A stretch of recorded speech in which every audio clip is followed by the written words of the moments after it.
முகத்துல இருக்கக்கூடிய dark ஸ்பாட்ஸை remove பண்ணவும் ரெடியூஸ் பண்ணவும் பொட்டேட்டோ அப்படிங்கிறது ரொம்பவே உதவி பண்ணும். அது கண்ணுக்கு சுற்றி இருக்கக்கூடிய டார்க் சர்க்கிள்ஸ், ஃபைன் லைன்ஸை ரெடியூஸ் பண்ணுறதுக்கு பொட்டேட்டோ ஒரு பெரிய பங்காற்றும். ஸோ அப்படிப்பட்ட நம்ம ஃபேஸில் இருக்கக்கூடிய டார்க் ஸ்பாட்ஸை ரெடியூஸ் பண்ணுறதுக்கு நம்ம ஒரு பொட்டேட்டோ பேக்கை தான் இப்போ ரெடி பண்ண போகிறோம்.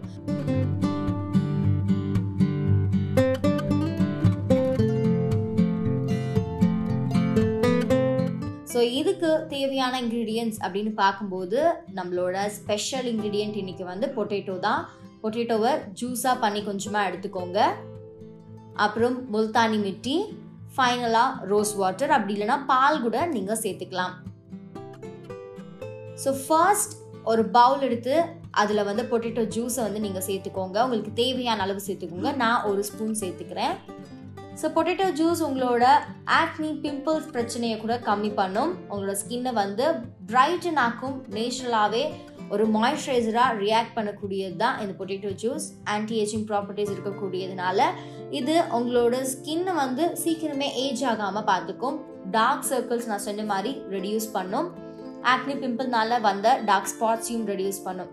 அப்புறம் கொஞ்சமாக முல்தானி மிட்டி இதில் ஆட் பண்ணிக்கோங்க. உங்களோட ஸ்கின்னை கிளென்ஸ் பண்ணி உங்களோட ஸ்கின் டோனை பிரைட்டன் ஆக்கிறதுக்கு இது உதவியாக இருக்கும். ஸ்கின்ல வந்து பிளட் சர்க்குலேஷனை இன்டியூஸ் பண்ணுறதுனால உங்களோட ஸ்கின் ரொம்ப நாளைக்கு வந்து எங்காகவே இருக்கும். ஒரு டைட்டன் ஃபீல் வந்து ஒரு எஃபெக்டை கொடுக்கக்கூடியதான் முல்தானி மிட்டி.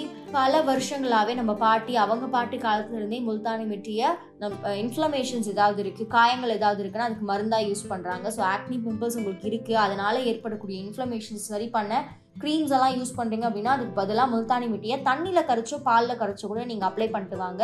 சீக்கிரமாகவே அது குணமாகும். ஆனால் ப்ராப்பரான முல்தானி மிட்டி, ஒரிஜினலான முல்தானி மிட்டியை வந்து நீங்கள் ஃபேஸில் அப்ளை பண்ணணும். அப்புறம் கொஞ்சம் ரோஸ் வாட்டரை சேர்த்துக்கிட்டேன். ரோஸ் வாட்டர் அதுவும் பல வருஷங்களாக, தௌசண்ட்ஸ் ஆஃப் இயர்ஸாக வந்து ஒரு பியூட்டி ப்ராடக்டாக யூஸ் பண்ணிட்டு இருக்காங்க. இதில் anti bacterial and anti inflammatory properties இருக்குது. ஆன்டி இன்ஃப்ளமேட்டரி ப்ராப்பர்ட்டிஸ் இருக்கிறதுனால ஆக்னி, பிம்பிள்ஸ்னால வரக்கூடிய அந்த ரெட்னஸை வந்து, பஃபினஸ் எல்லாத்தையுமே வந்து ரெடியூஸ் பண்ணிடும். ஸோ இதை நல்லா மிக்ஸ் பண்ணிக்கோங்க. உங்களுக்கு தனியாக வேணும்னா தனியாக மிக்ஸ் பண்ணிக்கோங்க. திக்காக வேணும் அப்படின்னா திக்காகவும் மிக்ஸ் பண்ணிக்கோங்க. இது உங்களோட ஃபேஸில் நீங்கள் அப்ளை பண்ணுறதுக்கு முன்னாடி என்ன மாதிரி ஹேண்ட்ஸில் ஒரு தடவை அப்ளை பண்ணி பேட்ச் டெஸ்ட் அப்படிங்கிறத நீங்கள் பண்ணணும். பிகாஸ் எல்லா ஸ்கின் டோனுக்கும் எல்லா ப்ராடக்ட்ஸும் செட் ஆகாது. ஸோ உங்கள் ஸ்கின்னுக்கு எது செட் ஆகுது அப்படிங்கிறத நீங்கள் தெரிஞ்சுக்கணும் அப்படின்னா ஒன்று ஹேண்ட், அப்படி இல்லைனா காதுக்கு பின்னாடி அப்ளை பண்ணி ஒரு சின்ன பேட்ச் டெஸ்ட் அப்படிங்கிறத கொடுங்க. எந்த விதமான இரிட்டேஷன்ஸ் இல்லை, என்னோட ஸ்கின் நார்மலாக இருக்குது அப்படின்னு ஃபீல் பண்ணும்போது இதை உங்களோட ஃபேஸில் நீங்கள் அப்ளை பண்ணி ஒரு 15 மினிட்ஸ் இதை விட்டுருங்க. நல்லா ட்ரை ஆகிற வரைக்கும் விட்டுருங்க. அதுக்கப்புறம் தண்ணி தெளிச்சோ இல்லை ரோஸ் வாட்டர் தெளிச்சோ அது ஒரு மசாஜ் மாதிரி பண்ணி அப்படியே அந்த பேக்கை ரிமூவ் பண்ணி வாஷ் பண்ணிக்கோங்க. உடனே எந்த கெமிக்கலோ சோப்போ வந்து யூஸ் பண்ணிடாதீங்க. Let it settle down. அதுக்கப்புறம் நீங்கள் ஒரு 1 or 2 hour கழிச்சு நீங்கள் யூஸ் பண்ணுற மாய்ஸ்சரைசரோ அப்படி இல்லைன்னா ஆலோவேரா ஜெல்லை வந்து உடனே நீங்கள் யூஸ் பண்ணலாம். அது எந்த விதமான ப்ராப்ளம்ஸை க்ரியேட் பண்ணாது. ஸோ ட்ரை பண்ணி பாருங்கள் என்ன மாதிரியான ரிசல்ட்ஸ் வந்துச்சு அப்படிங்கிறத மறக்காமல் கமெண்ட் பண்ணிவிடுங்க. இன்னும் இந்த மாதிரியான பல டிப்ஸ் அண்ட் ரெமிடிஸ் எல்லாம் தெரிஞ்சுக்க சமயம் தமிழ் லைஃப் ஸ்டைல் சேனலை சப்ஸ்கிரைப் பண்ணுங்கள்.